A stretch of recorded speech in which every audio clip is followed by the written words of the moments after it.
Fred Ward was made to play Earl Bassett from Tremors. There is no way he can pull off any other character.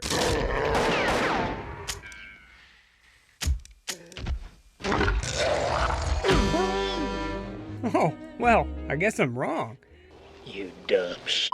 Cast a Deadly Spell is an underrated gem of a movie that combines H.P. Lovecraft, film noir, magic, and a whole lot of smoking. Even for the 40s, there's a surprising amount of cigarettes. What makes Cast a Deadly Spell so special? Let's find out.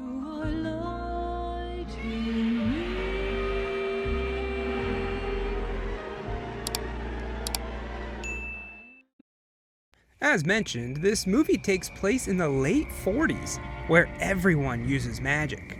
That's all you need to know to get started. I like that. There's no long text crawl giving us backstory. This is it. It's LA, 1948, and everyone lives like Harry Potter. We start out in a nightclub owned by Harry Borden, played by Clancy Brown, who's trying to win a Vincent Price look-alike contest. He's interested in a package that this guy, Mickey, delivered to him. But boy, oh boy, does he look nervous. And you can tell that he just wants to get out of there. Mickey's so distracted that he doesn't notice the literal giant behind him. This guy is huge, towering over every other cast member. If he looks funny, it's because he's a zombie and the hired muscle. There's probably something to say that all the zombies in this movie are basically slaves and they're also black, but I'm not gonna go there. We'll just say it has more to do with Southern voodoo culture, I guess. Once Mickey gets paid, he leaves and Borden opens up his new package. A book, but it's a fake.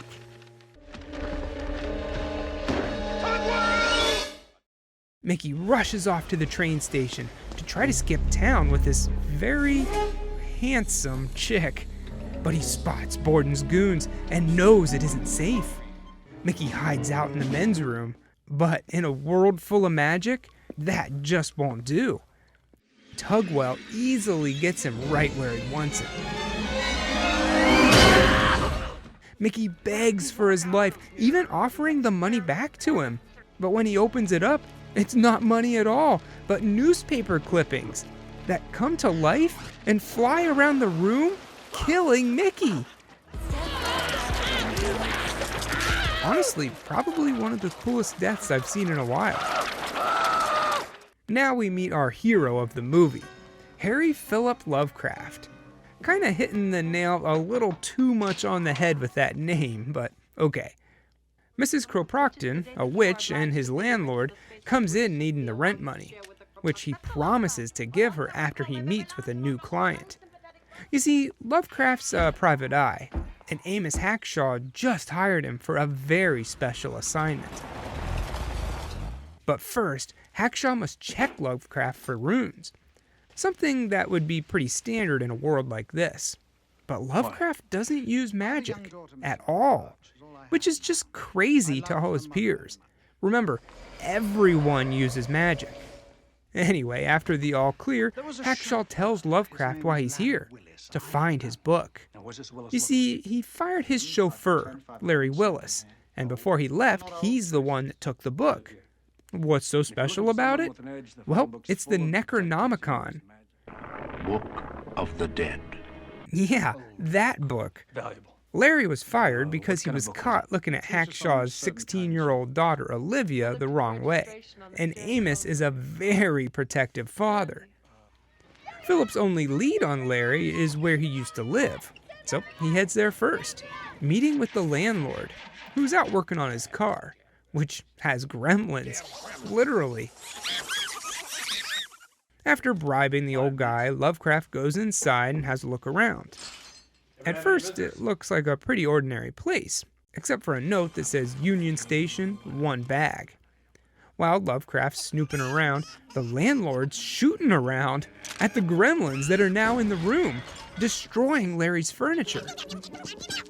Which leads to Lovecraft finding another note, a picture of Mickey and Lily at the Dunwich Room, the club Borden owns. Know anybody by the name of Mickey? Mickey Mouse! He goes to the club, gets a drink, and starts asking questions, until Connie Stone, Lovecraft's ex, comes on the stage. After she sings, the two sit down for a drink and catch up, when Tugwell takes him to see the boss. Harry wants to see you. Harry wants to see me. Harry isn't happy to hear that Lovecraft's snooping around his bar, but in the end, not a lot happens really. Borden rubs it in that Connie works for him, and Harry knows that Lovecraft knows about the book, but that's about it. Mr. Tugwell? Later on at Lovecraft's office, we see an old newspaper clipping showing that the two used to be partners, but now have gone their separate ways. In the morning, Lovecraft's woken up by Olivia, Hackshaw's daughter, and they get a bite to eat. A real treat for Olivia, who's rarely outside the watchful eye of her father. Just to get here, she had to sneak out. Maybe he's right to protect her, however, because Tugwell's there, and he's up to no good. Writing some runes on a paper and having the diner owner deliver it to Lovecraft. He figures out what's happening pretty quickly, and a fight breaks out.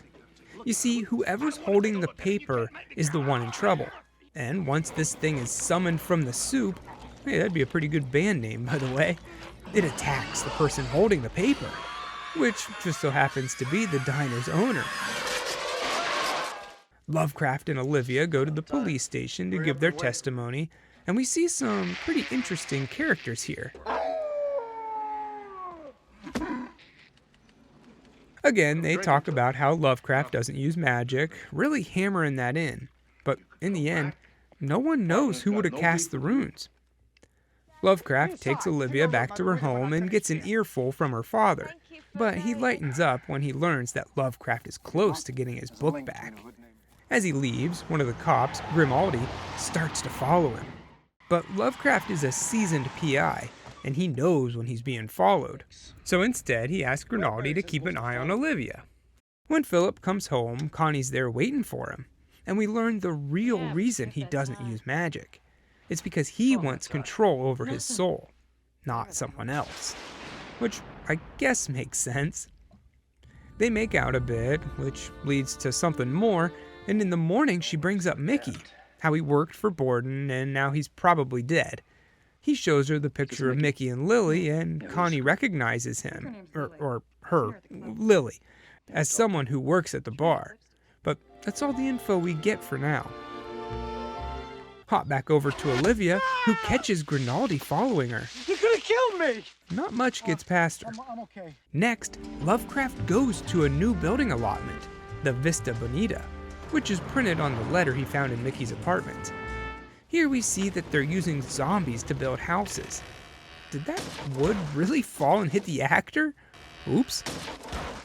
Lovecraft meets with the bubbly manager and he asks about Mickey, pretending to be one of his old high school friends. She says he was running this project, but just up and left. We do learn that Lily is staying at a hotel nearby, so that's our next stop. Once alone with Lily, Lovecraft beats the crap out of her, sending her flying across the room, knowing her/his secret. While he's passed out, Lovecraft manages to find the actual Necronomicon. He's not really Lily, but Larry Wills in disguise. The two talk for a bit. We learn that Mickey and Larry have a thing for each other. They were going to sell the fake book to Borden, then the real one back to Hackshaw, and then move to Tijuana. But obviously that's not going to happen now. Through a bunch of corporations, Harry Borden owns the Vista Bonita, and Hackshaw wants to buy it off of him for way more than it's worth.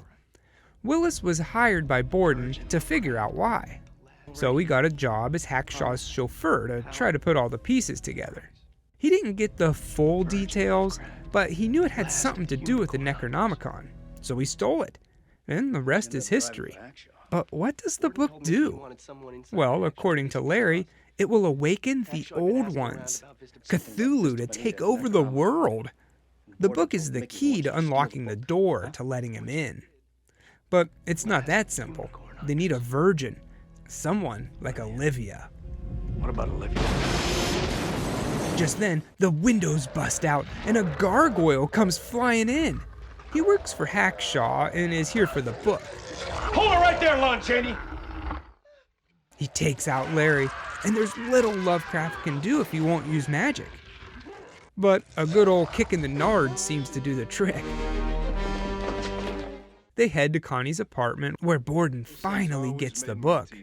Now the bad guys have all three things needed to bring on the end of the world. The location, Vista Bonita, the Necronomicon, and of course a virgin.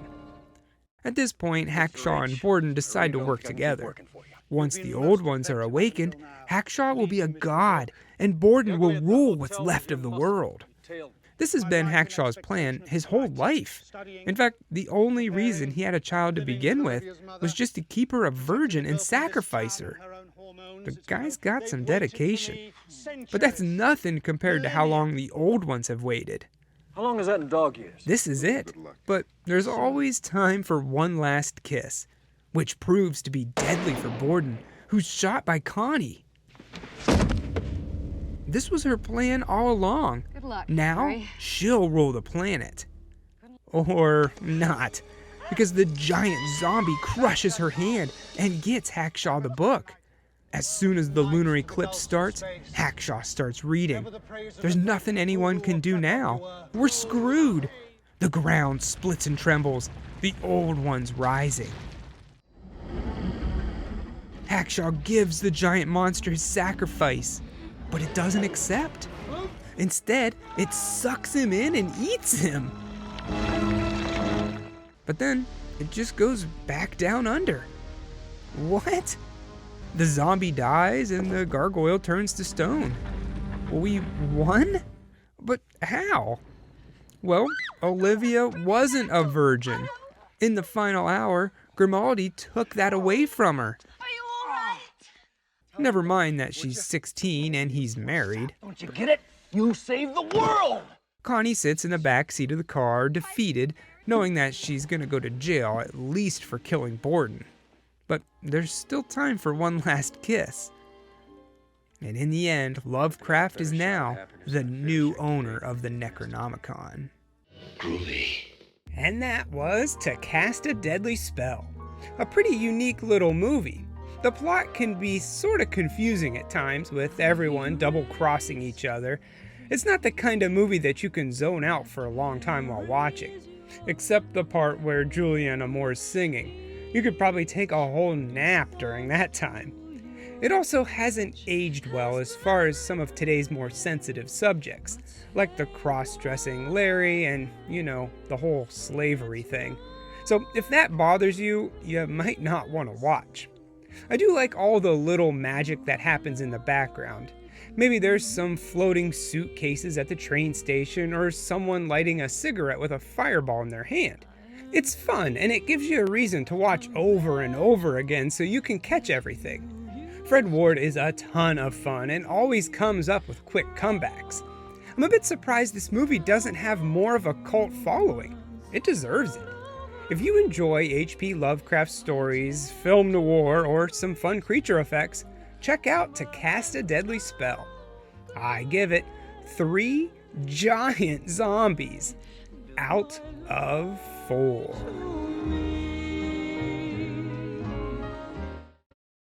Well, after the hunt, I usually just take all my clothes off and burn them.